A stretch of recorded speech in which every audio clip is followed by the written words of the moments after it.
열왕기상 18장 1절에서 15절까지 말씀을 살펴보도록 하겠습니다. 하나님의 보호하심 아래 3년 넘게 사르밧에서 운둔생활을 했던 엘리야가 다시 역사의 중심에 서게 됩니다.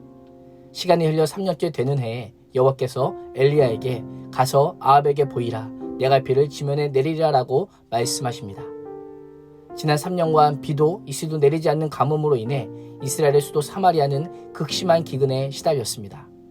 비와 풍요를 관장하는 바알의 신당과 제단이 있는 바알 주거지임에도 불구하고 물과 양식을 구할 수 없었던 것입니다.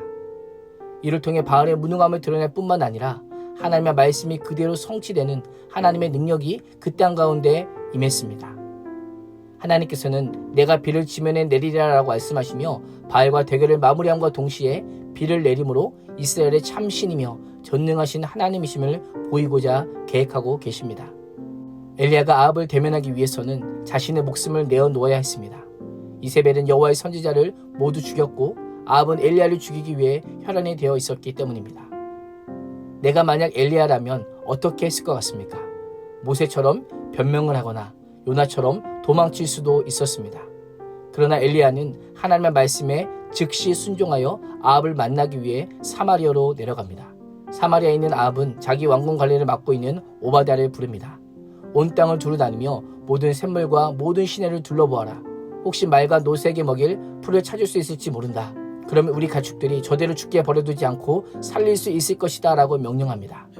3년 6개월의 기근으로 인해 바알이 헛된 신임이 분명히 드러났음에도 불구하고 진정한 생명의 근원인 하나님을 찾지 않고 땅의 물 근원을 찾아 나서는 어리석은 아합의 모습을 보게 됩니다. 온 나라가 물과 양식을 구하기조차 어려운 때에 아합의 관심은 여전히 자신의 안위와 전쟁의 기동력이 되는 말과 노새에게 있습니다. 백성들의 안위에는 조금도 염려하지 않습니다.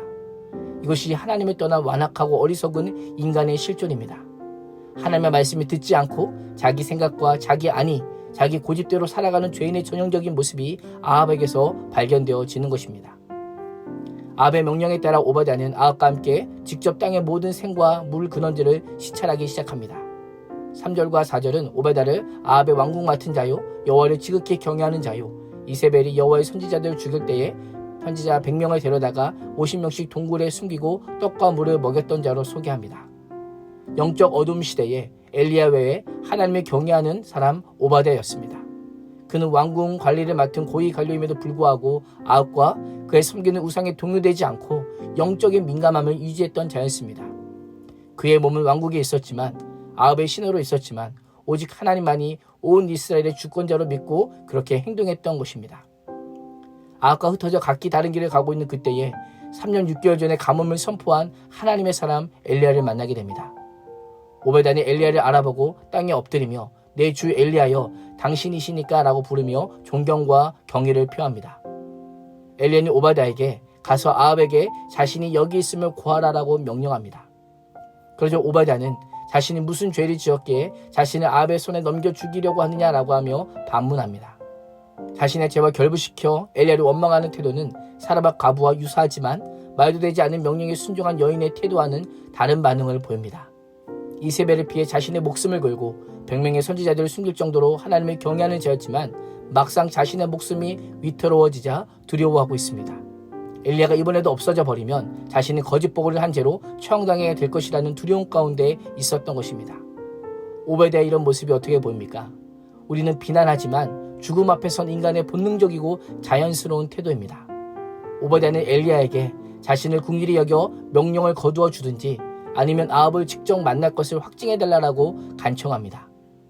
12절 위의 말씀을 보면 오베댜는 자신이 여호와를 경외하는 자임을 강조하기 위해 자신의 과거 행적을 언급합니다.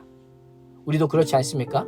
내가 얼마나 하나님께 열심히 있는 자였는지를 소개할 때 예전에 어떤 훈련을 받았고 어떤 사역을 했고 어떤 섬김의 자리에 있었다라고 말할 때가 있습니다.